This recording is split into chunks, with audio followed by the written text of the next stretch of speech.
ஓம் சாய்ராம். பத்ரி சாய்பாபா கோயில்ல நம்ம கூட வந்த அத்தனை சாய் பக்தர்களுமே துணி பூஜை பண்ணோம். துணி பூஜை பண்றதுனால கர்மாக்கள் குறையுமா அப்படின்னு கேட்டீங்கன்னா, நம்ம செய்த பாவங்களை போக்குவதற்கு நம்ம குருவான பாபாவை சரணடையணும்.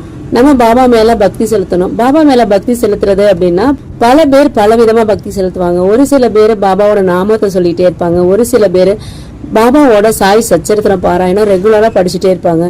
ஒரு சில பேர் பாபாவோட ஸ்தவன மஞ்சரி தொடர்ந்து பாராயணம் பண்ணிக்கிட்டே இருப்பாங்க. ஒரு சில பேர் பாபாவோட பாடல்களை பஜனையா பாடுவாங்க. ஒரு சில பேர் பாபாவை அவங்களுக்கு தெரிஞ்ச மாதிரி பூஜைகள் பண்ணுவாங்க.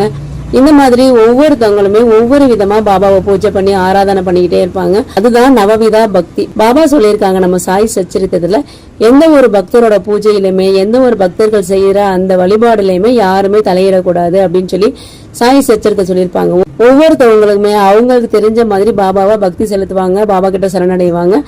பாபா நம்மளோட கர்மாக்களை போக்கணும் அப்படின்னு சொல்லிதான் ஷிரடியில துணி அப்படின்னு அமைச்சாங்க. அந்த துணிக்கு முன்னாடி பாபா கிட்டத்தட்ட 1 மணி நேரம் உட்காந்து நம்மளோட கஷ்டங்களை போக்குவாங்க அப்படின்னு சொல்லி நம்ம படிச்சிருப்போம். அதனாலதான் பாபா எங்களோட கஷ்டங்களை போக்குங்க, எங்களோட கர்மாக்களை போக்குங்க அப்படின்னு சொல்லி பாபா கிட்ட வேண்டிக்கிட்டு துணி பூஜையில நம்ம கலந்துக்கிறோம். அதுதான் நம்ம பத்ரி சாய்பாபா கோயில்ல நம்ம கூட வந்த அத்தனை சாய் பக்தர்களுமே பாபா எங்களோட கஷ்டங்களை போக்குங்க, எங்களோட கர்மாக்களை போக்குங்க அப்படின்னு சொல்லி துணி பூஜையில கலந்துக்கிட்டு நம்ம செஞ்சோம். இதுதான் நீங்க பாத்துட்டு இருக்கீங்க சாய்ராம். நம்ம இங்க மட்டும் இல்லாம எங்க சாய்பாபா கோயில் இருக்கோ அங்க எல்லா கோயில்களுமே துணி இருக்கும். நம்ம சாய்பாபாவே சொல்லியிருக்காங்க, பியூபுரி பாபா கோயில், அதாவது பாபாவோட முதல் கோயில்.